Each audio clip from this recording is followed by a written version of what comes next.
Latest update ಪಡೆಯಲು ನೀವಿನ್ನು ನಮ್ಮ ಚಾನೆಲ್ ಅನ್ನು ಸಬ್ಸ್ಕ್ರೈಬ್ ಮಾಡದಿದ್ದಲ್ಲಿ ಸಬ್ಸ್ಕ್ರೈಬ್ ಮಾಡಿ, ಲೈಕ್ ಮಾಡಿ, ಕಮೆಂಟ್ ಮಾಡಿ. ಹುಬ್ಬಳ್ಳಿ ಕಾರ್ಪೊರೇಟ್ ಮಗಳು ನೇಹಾ ಹಿರೇಮಠ ಅವರ ಬರ್ಬರ ಹತ್ಯೆ ಪ್ರಕರಣ ತೀವ್ರ ಸಂಚಲನ ಸೃಷ್ಟಿ ಮಾಡಿದೆ.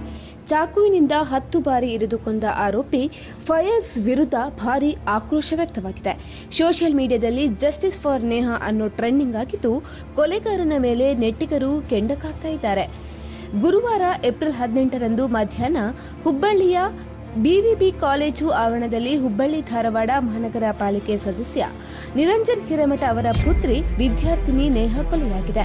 ಕೊಲೆ ಮಾಡಿದ ಆರೋಪಿ ಫಯಾಜ್ನನ್ನ ಧಾರವಾಡ ಜಿಲ್ಲಾ ಕಾರಾಗೃಹದಲ್ಲಿ ಇರಿಸಲಾಗಿದೆ.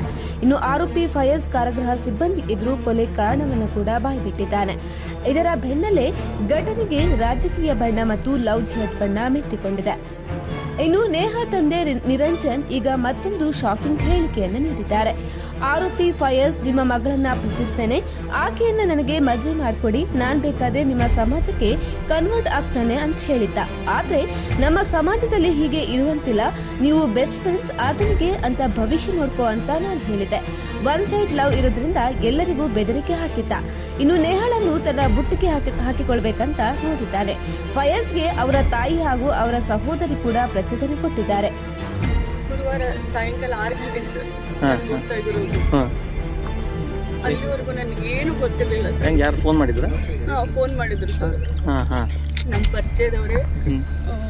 ಮೇಡಮ್ ನೀವೆಲ್ಲಿದ್ದೀರಾ ಅಂತಂದ್ರೆ, ಸರ್ ನಮ್ಮ ಮನೆಯಲ್ಲೇ ಇದ್ದೀನಿ. ಮೇಡಮ್ ನ್ಯೂಸ್ ಏನಾದರೂ ನೋಡಿದ್ರಾ ಅಂತಂದ್ರೆ, ಇಲ್ಲ ಸರ್ ನನಗೇನು ಗೊತ್ತಿಲ್ಲ ಅಂತಂದೆ. ಸ್ವಲ್ಪ TV ಆನ್ ಮಾಡಿ ನೋಡಿ ಅಂತ. ಯಾಕೆ ಏನಾಯಿತು ಅಂತ ಕೇಳಿದೆ ನಾನು. ಇಲ್ಲ ಸ್ವಲ್ಪ ಏನೋ ಬ್ರೇಕಿಂಗ್ ನ್ಯೂಸ್ ಬರ್ತಾ ಇದೆ ಫಯಾಜಂದು, ನೋಡಿ ಮೇಡಮ್ TV ಆನ್ ಮಾಡಿ ಅಂತಂದರೆ, ನನಗೆ ಫಯಾಜನ್ಗೆ ಏನಾಯಿತು ಏನೋ ಅಂತ ನನಗೆ ಕೈಯೆಲ್ಲ ವೈಬ್ರೇಷನ್ ಆಗ್ತಾ ಇತ್ತು. ನಂಗೆ TV ರಿಮೋಟ್ ಕೂಡ ಸಿಗಲಿಲ್ಲ. ಮತ್ತೆ ಪಕ್ಕದ ಮನೆಗೆ ಹೋದೆ ನಾನು. ನೋಡಿ ಏನೋ ಬ್ರೇಕಿಂಗ್ ನ್ಯೂಸ್ ಬರ್ತಾ ಇದೆ, ಏನು ಗೊತ್ತಿಲ್ಲ ಅಂತ ನೋಡಿ TV ಆನ್ ಮಾಡಿದಷ್ಟರಲ್ಲಿ ಫಯಾಜ್ ನೇಹಾಳ ಕೊಲೆ ಮಾಡಿದಾನೆ ಅಂತ ಬಂತು ಸರ್. ಅವಾಗ ಅಯ್ಯೋ ಅಂತ ನಾನು ಅಲ್ಲೇ ಮನೆಯಲ್ಲೇ ಕುಸಿದು ಬಿಟ್ಟೆ ಸರ್. ನನ್ನ ಮಗ ಮಾಡಿರೋ ತಪ್ಪಿಗೆ ನಾನು ಕರ್ನಾಟಕದ ಸಮಸ್ತ ಜನರಿಗೆ ನನ್ನ ಕೈ ಮುಗಿದು ಕೇಳ್ಕೊಳ್ತೀನಿ ಸರ್, ನನ್ನನ್ನು ಕ್ಷಮಾ ಮಾಡ್ರಿ. ನನ್ನ ಮಗ ಮಾಡೋ ತಪ್ಪಿಗೆ ನಾನು ಇಡೀ ಕರ್ನಾಟಕದ ಜನತೆಗೆ ನಾನು ಕ್ಷಮೆ ಕೇಳ್ತೀನಿ ಹೀಗಂತ ಹೇಳಿ ನಿರಂಜನ್ ಅವರು ಆರೋಪಿಸಿದ್ದಾರೆ.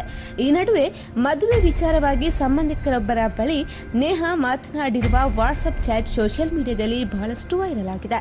ರಾಜ್ಯದಲ್ಲದೆ ನೇಹಾ ಹತ್ಯೆ ಖಂಡಿಸಿ ಹಿಂದೂ ಪರ ಸಂಘಟನೆಗಳ ಪ್ರತಿಭಟನೆಗಳು ಕೂಡ ಬಹಳಷ್ಟು ಜೋರಾಗಿದೆ.